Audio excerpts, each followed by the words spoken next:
Hey guys, thanks for whacking that thumbnail. This weekend I saw the Atomic Blonde movie starring Charlize Theron, John Goodman, and James McAvoy. And guys, this is with the K review. I'm Victor, and everybody has asked me, Victor, did you go to see this movie because Charlize Theron has a really intense lesbian scene with another woman? And my answer to that is this.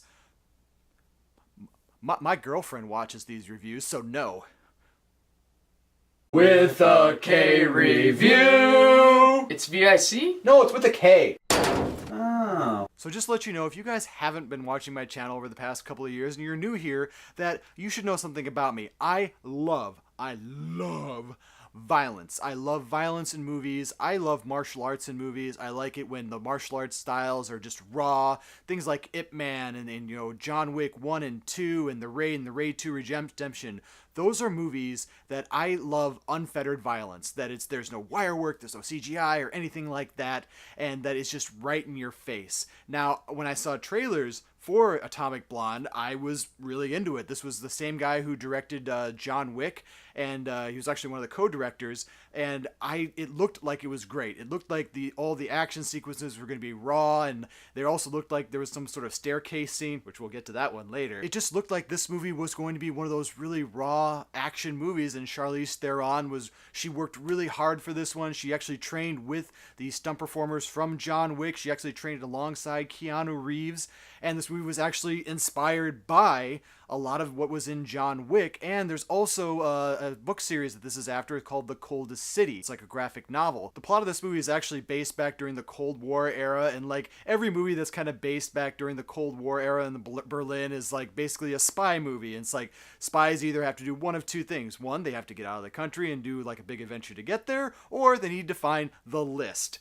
And the list is what they need to find in this movie. So it's kind of cool that they kind of went back to like the roots of like the 80s types of movies, and I enjoy it. I enjoy movies that are set back in like retro era, and there's not a lot of high technology. It's all done with like kind of like 007 wits without all of the gadgets and all that. And Charlize Theron in this movie, she plays like this agent who's trying to find the list, and at the same time she's actually trying to get revenge for something that happened to one of her partners.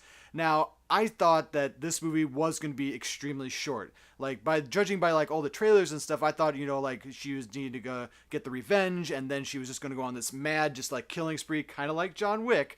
But this movie is actually 2 hours long, and it has about 4 to 5 different action set pieces in it. Now, in this type of like action, you kind of wonder, okay, is it spread out enough in the movie to where it's going to keep me interested? I kind of felt like the movie was 2 hours long, and there were some parts of the movie that they did drag. James McAvoy character plays a guy kind of like taking her through the city, and he's trying to protect her, and there's a lot of little double cross things that happen all the time during the movie. And James McAvoy, I love him as an actor. He did a great job as Professor X, and he's just done a lot of other weirder movies since then. He did a movie called Filth, and I didn't see it, but his character in Filth oddly looks like his character in this movie, and I think he kind of acts like him too.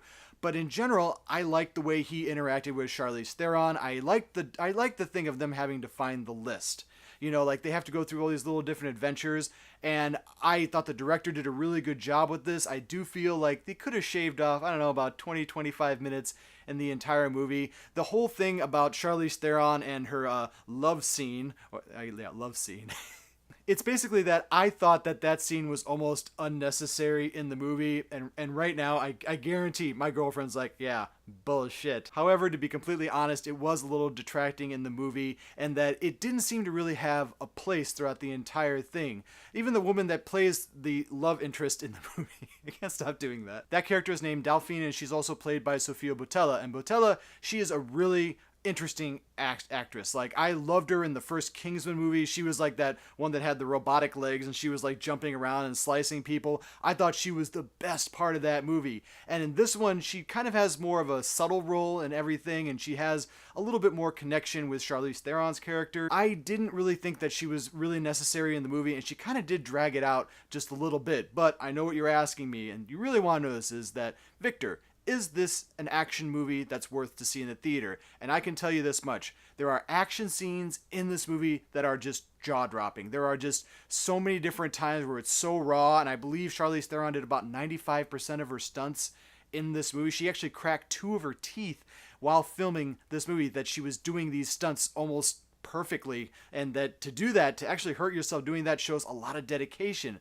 But there is the one scene, which is the staircase scene in the movie. And if you've ever seen Daredevil, the staircase scene in there is nothing compared to this, because it goes from staircase to room to a bunch of other different places, and it looks, I swear to God, it looks like it was done all in one shot. You have to look really close to see the edits in it, but it was awesome. It was like what I usually say in movies, that it's the movie ticket price moment. That was it. It was so good. Oh, mwah, perfecto. But even with all that, the movie does seem to kind of drag out a little bit. John Goodman tries to help move things along with his character, and there is just a lot of, I feel like there's a lot of wasted time in the movie, and it shouldn't have felt like I was sitting there for 2 hours. This movie should have felt like an hour and 30 minutes, because it needed to keep cutting along. So I'm going to give Atomic Blonde a 3.5K, but it's going to be a normal 3.5K, and I'd say that I would like to see this Charlize Theron character have more movies in this. I don't think she's the female 007.